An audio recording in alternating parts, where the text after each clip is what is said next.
Stave 4. The Last of the Spirits. The phantom slowly, gravely, silently approached. When it came near him, Scrooge bent upon his knee, for in the very air through which this spirit moved, it seemed to scatter gloom and mystery.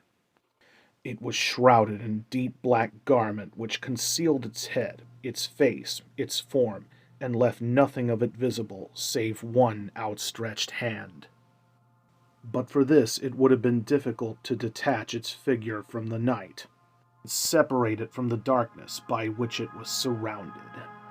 He felt that it was tall and stately when it came beside him, and that its mysterious presence filled him with solemn dread.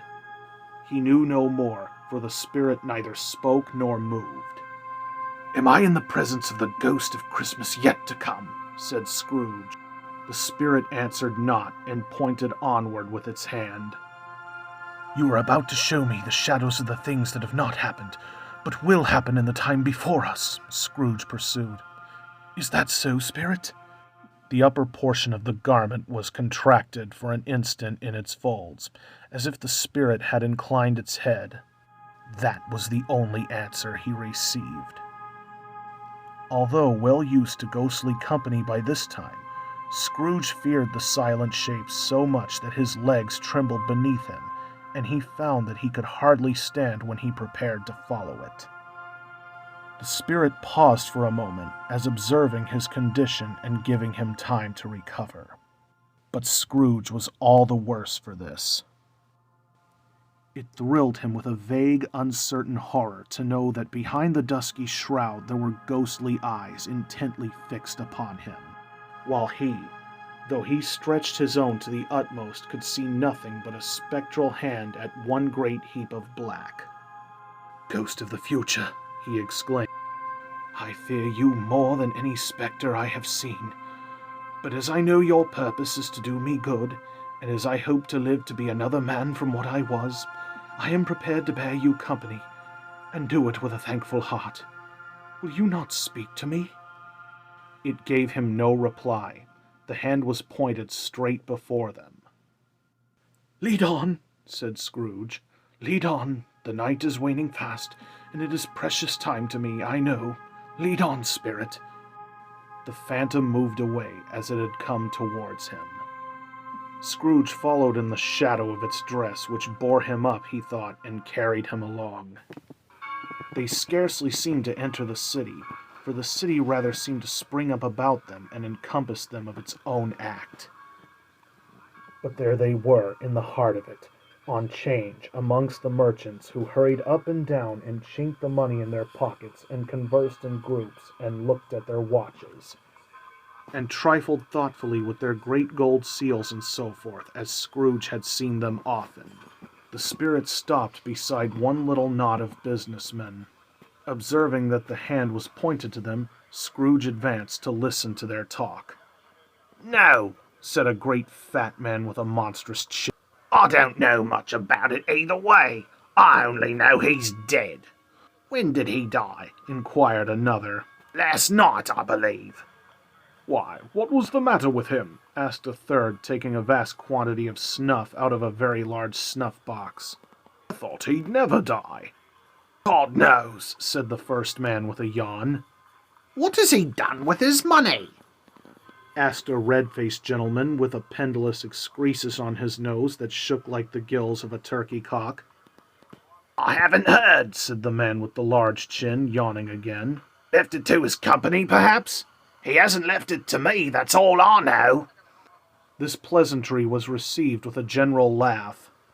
"It's very likely to be a cheap funeral," said the same speaker. "for upon my life I don't know of anybody who would go to it. Suppose we make up a party and volunteer. I don't mind going, if a lunch is provided," observed the gentleman with the excrescence on his nose. "but I must be fed if I make one." Another laugh. "Well, I'm the most disinterested among you, after all," said the first speaker, "for I never wear black gloves and I never eat lunch. But I'll offer to go if anybody else will. When I come to think of it, I'm not sure I wasn't his most particular friend." Speakers and listeners strolled away and mixed with other groups. Scrooge knew the men and looked towards the spirit for an explanation. The phantom glided onto a street, its finger pointing to two persons meeting. Scrooge listened again, thinking that the explanation might lie here. He knew these men also perfectly. They were men of business, very wealthy and of great importance. He had made a point of always standing well in their esteem, in a business point of view. That is, strictly in a business point of view. "How are you?" said one. "How are you?" returned the other. "Well," said the first, "Old Scratch has got his own at last, eh?"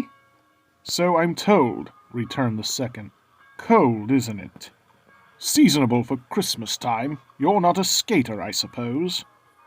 "No, no. Something else to think of. Good morning." Not another word. That was their meeting, their conversation, and their parting.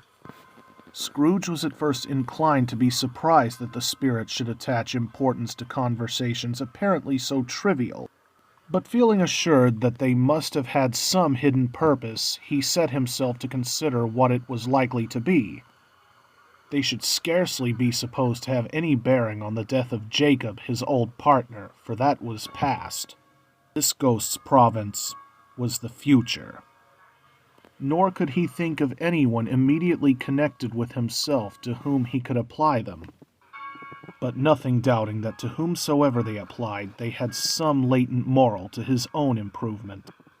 He resolved to treasure up every word he heard, and everything he saw, and especially to observe the shadow of himself when it appeared. For he had an expectation that the conduct of his future self would give him the clue he missed, and would render the solution of these riddles easy.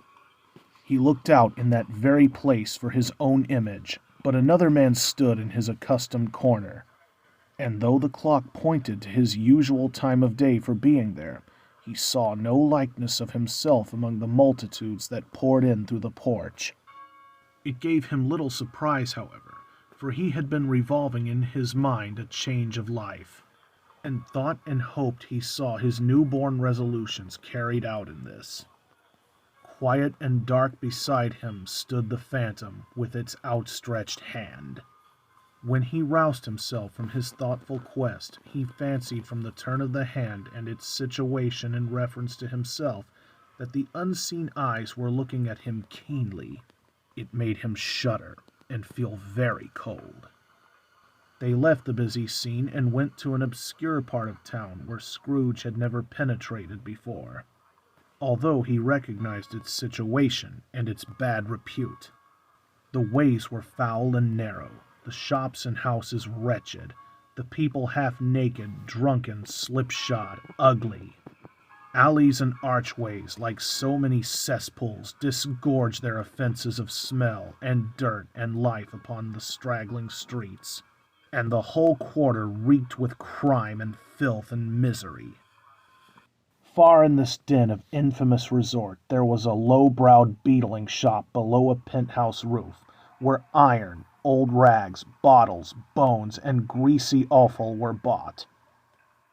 Upon the floor within were piled up heaps of rusty keys, nails, chains, hinges, files, scales, weights, and refuse iron of all kinds.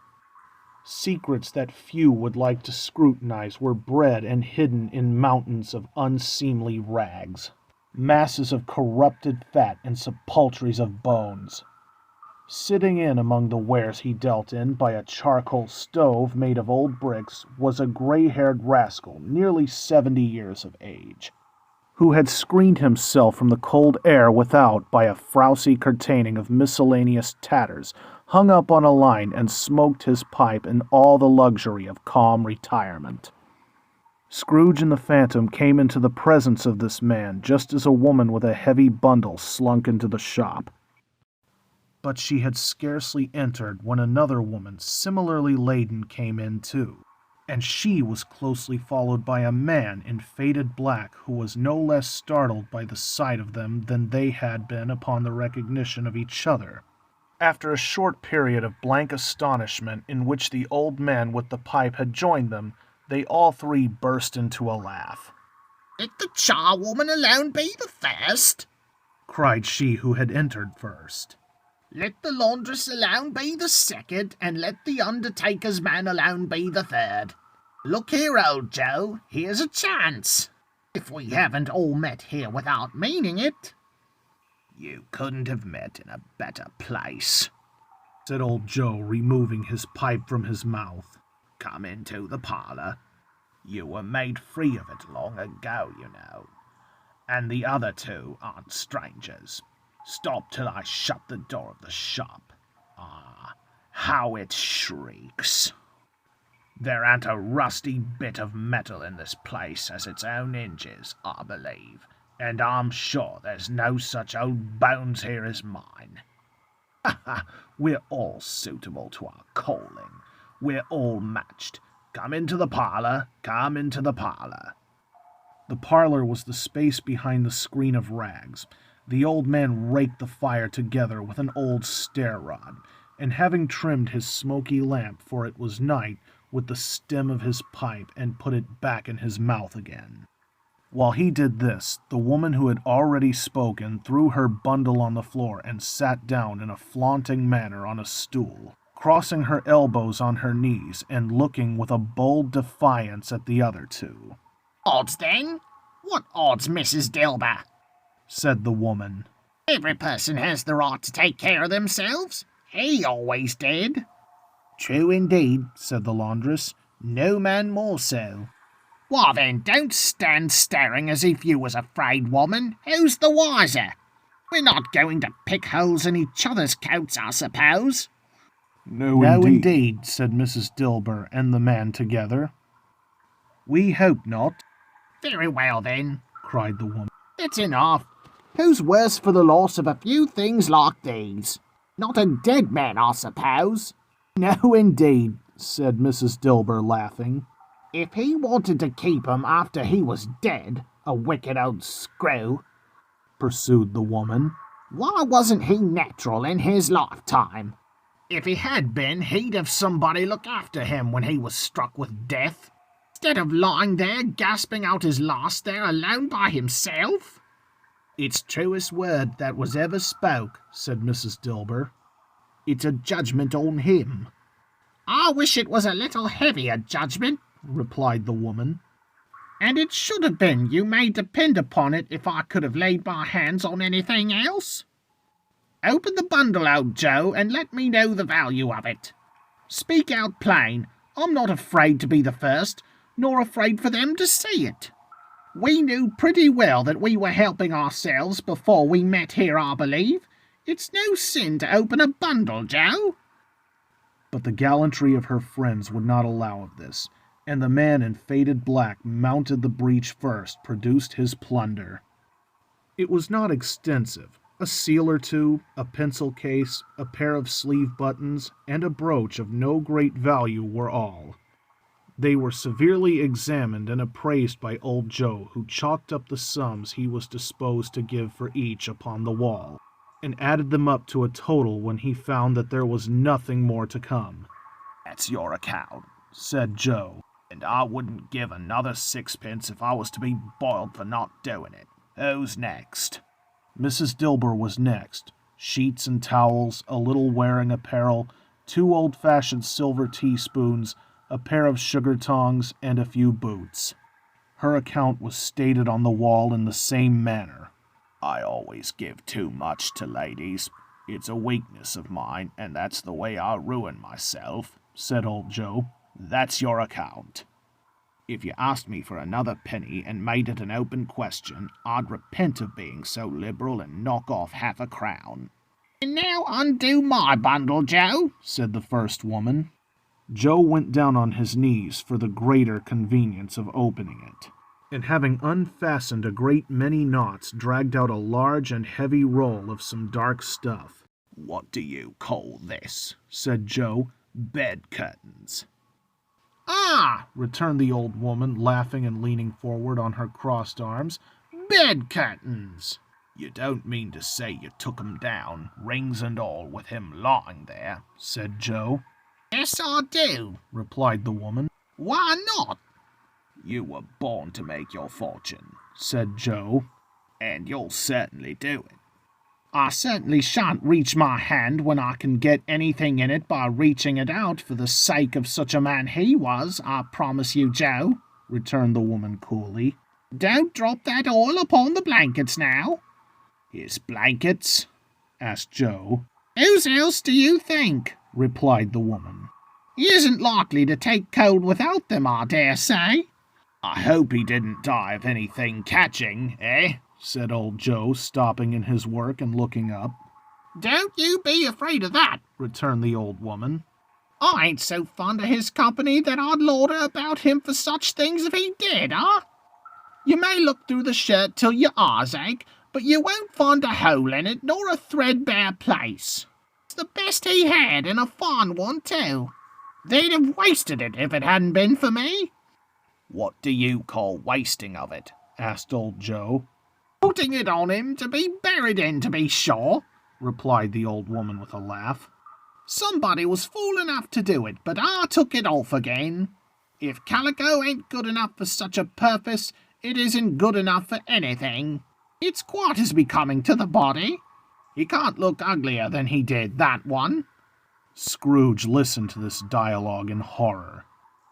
As they sat grouped about their spoil in the scanty light afforded by the old man's lamp, he viewed them with detestation and disgust which could hardly have been greater. They had obscene demons marketing the corpse itself. Ha ha! Laughed the same woman when old Joe, producing a flannel bag with money in it, told out their several gains upon the ground. This is the end of it, you see. He frightened everyone away from him when he was alive, to profit us when he was dead. Ha ha ha ha! Spirit, said Scrooge, shuddering from head to foot. I see. The case of this unhappy man might be my own. My life tends that way now. Merciful heaven! What is this? He recoiled in terror, for the scene had changed, and now he almost touched a bed. A bare, uncurtained bed, on which beneath a ragged sheet there lay something covered up, which, though it was dumb, announced itself in an awful language. The room was very dark, too dark to be observed with any accuracy. Though Scrooge glanced round it in obedience to a secret impulse, anxious to know what kind of room it was. A pale light rising in the outer air fell straight upon the bed, and on it, plundered and bereft, unwatched, unwept, uncared for, was the body of this man. Scrooge glanced towards the phantom.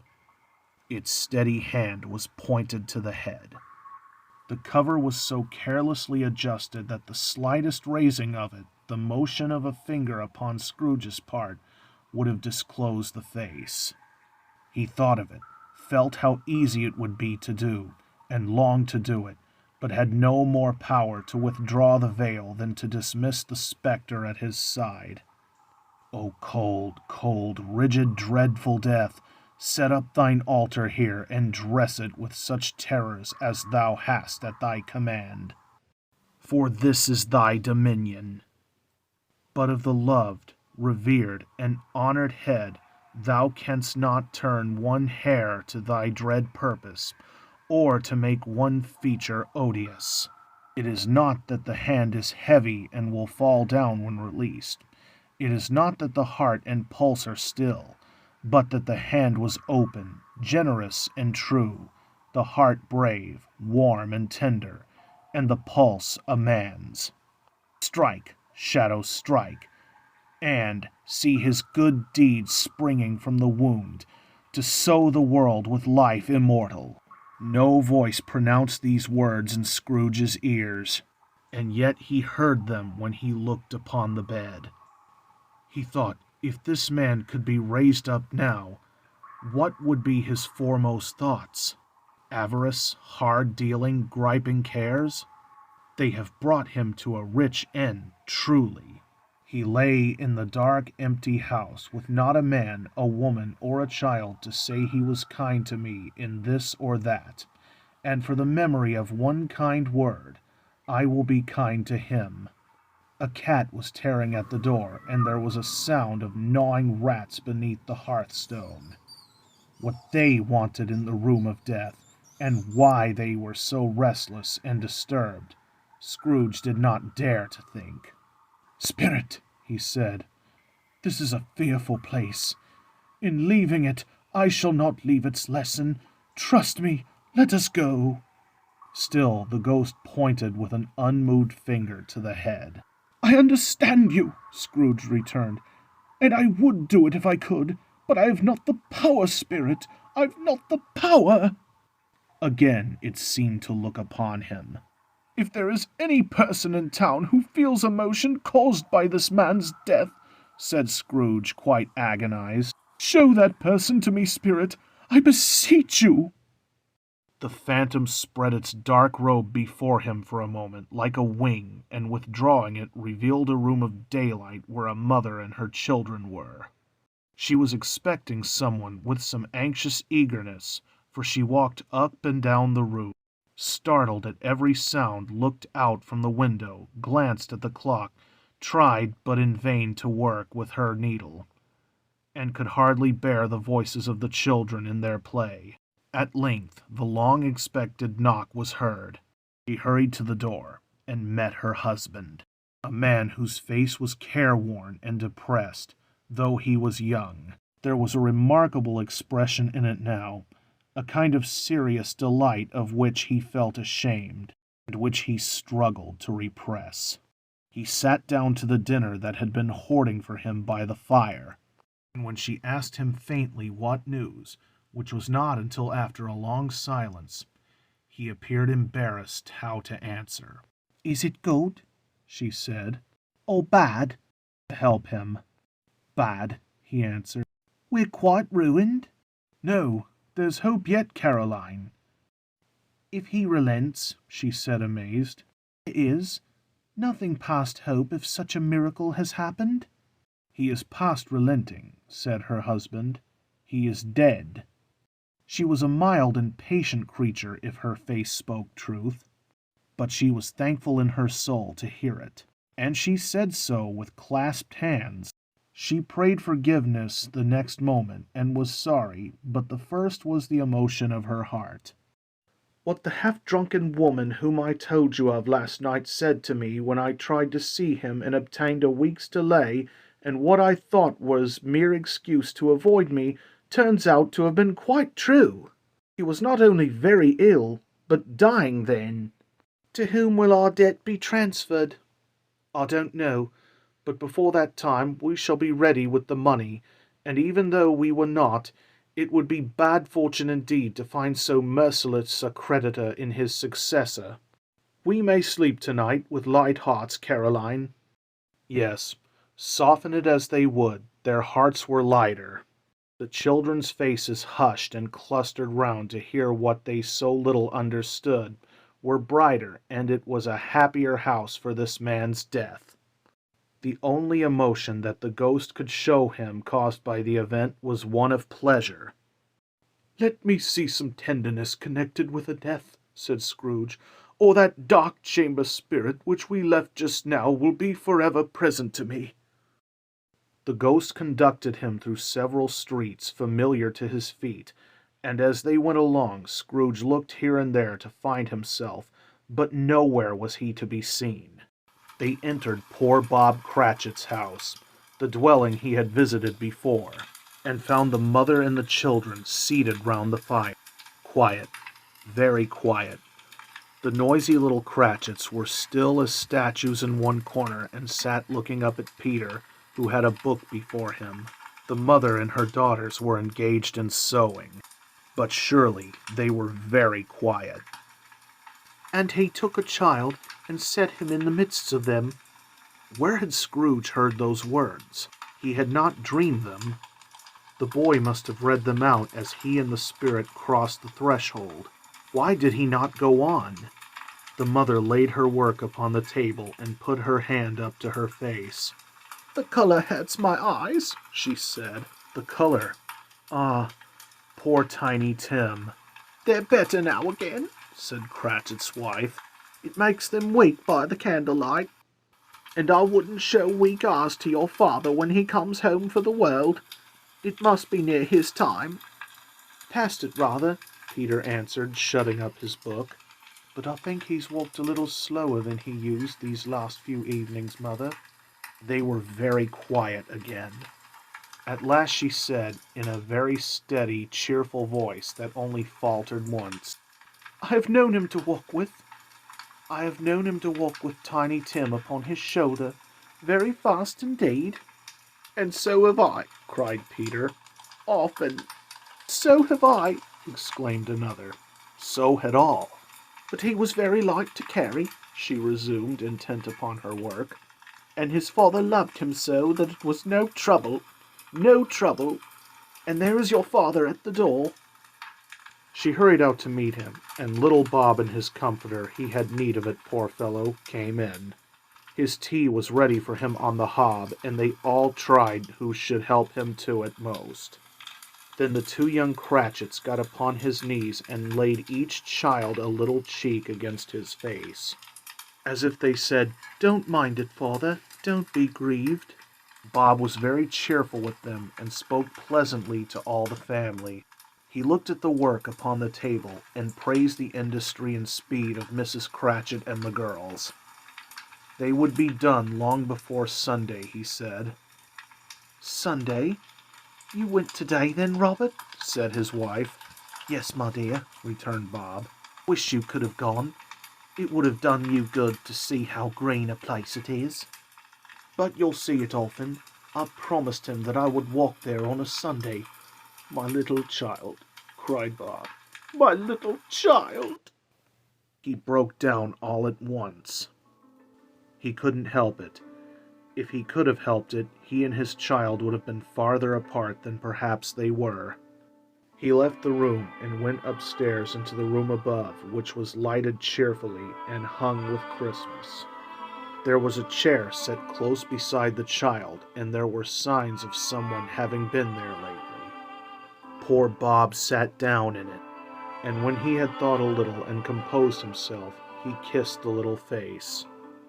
He was reconciled to what happened, and went down again quite happy. They drew about the fire and talked, the girls and mother working still. Bob told them of the extraordinary kindness of Mr. Scrooge's nephew, whom he had scarcely seen but once, and who, meeting him in the street that day and seeing that he looked just a little down, you know, said Bob, inquired what had happened to distress him. On which, said Bob, "For he is the pleasantest spoken gentleman you've ever heard," I told him. "I am heartily sorry for it, Mr. Cratchit," he said, "and heartily sorry for your good wife. By the by, how he ever knew that, I don't know." "Know what, my dear?" "Why, that you were a good wife," replied Bob. "Everybody knows it," said Peter. "Very well observed, my boy," cried Bob. "I hope they do." "Heartily sorry for your good wife. If I can be of service to you in any way," he said, giving me his card. "That's where I live. Pray come to me." "Now, it wasn't," cried Bob. For the sake of anything he might be able to do for us, so much as for his kind way, that this was quite delightful. It really seemed as if he had known our Tiny Tim, and felt with us. "I'm sure he's a good soul," said Mrs. Cratchit. "You would be surer of it, my dear," returned Bob, "if you saw and spoke to him." "I shouldn't be at all surprised, Mark, would I say, if he got Peter a better situation." "Only hear that, Peter," said Mrs. Cratchit. "And then," cried one of the little girls, "Peter will be keeping company with someone and setting up with himself." "Get along with you," retorted Peter, grinning. "It's just as likely as not," said Bob. "One of these days, though there's plenty of time for that, my dear. But however and whenever we part from one another, I'm sure none of us shall forget poor Tiny Tim, shall we, or this first parting that there was among us?" "Never, father," cried they all.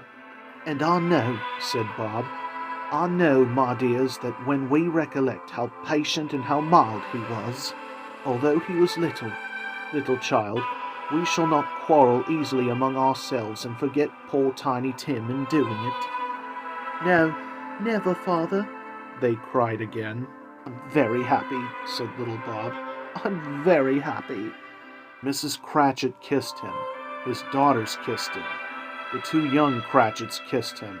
And Peter and himself shook hands. "Spirit of Tiny Tim, thy childish essence was from God." "Spectre," said Scrooge, "something informs me that our parting moment is at hand. I know it, but I know not how. Tell me what man that was whom I saw lying dead." The ghost of Christmas yet to come conveyed him, as before, though at a different time, he thought. Indeed, there seemed no order in these latter visions, save that they were in the future, into the resorts of businessmen, but showed him not himself. Indeed, the spirit did not say for anything, but went straight on as to the end, just as now desired, until besought by Scrooge to tarry for a moment. "This court," said Scrooge, "through which we hurry now, is where my place of occupation is, and has been for a length of time. I see the house. Let me behold what I shall be in days to come." The spirit stopped. The hand was pointed elsewhere. "The house is yonder," Scrooge exclaimed. "Why do you point that way?" The inexorable finger underwent no change. Scrooge hastened to the window of his office and looked in. The furniture was not the same, and the figure in the chair was not himself. The phantom pointed as before. He joined it once again, and wondering why and whither he had gone, accompanied it until they reached an iron gate. He paused to look round before entering. A churchyard! Here, then, the wretched man whose game he had now to learn lay underneath the ground. It was a worthy place, walled in by houses, overrun by grass and weeds, the growth of vegetation's death, not life, choked up too much burying fat with repleted appetite. A worthy place. The spirit stood among the graves, and pointed down to one. He advanced towards it, trembling. The phantom was exactly as it had been, but he dreaded that he saw new meaning in its solemn shape. "Before I draw nearer to that stone to which you point," said Scrooge, "answer me one question. Are these the shadows of the things that will be, or are they the shadows of the things that may be only?" Still the ghost pointed towards the grave by which it stood. "Men's courses will foreshadow certain ends, to which, if preserved in, they must lead," said Scrooge. "But if the courses be departed from, the ends will change. Say it is thus with what you show me." The spirit was immovable as ever. And following the finger, read upon the stone of the neglected grave his own name, Ebenezer Scrooge. "Am I that man who lay upon the bed?" he cried upon his knees. The finger pointed from the grave to him and back again. "No, spirit! Oh, no, no!" The finger still was there. "Spirit," he cried, tight clutching its rope, "hear me! I'm not the man I was. I will not be the man I must have been but for this intercourse. Why show me this if I am beyond all hope?" For the first time the hand appeared to shake. "Good spirit," he pursued, as down upon the ground he fell before it, "your nature intercedes for me and pities me. Assure me that yet I may change these shadows that you have shown me by an altered life." The kind hand trembled. "I will honor Christmas in my heart and try to keep it all the year. I will live in the past, present, and future. The spirits of all three shall strive within me. I will not shut out the lessons they teach. Oh, tell me I may sponge away the writing of this stone." The spirit, stronger yet, repulsed him. Holding up his hands in one last prayer to have his fate reversed, he saw an alteration of the phantom's hood and dress. It shrunk and collapsed and dwindled down into a bedpost.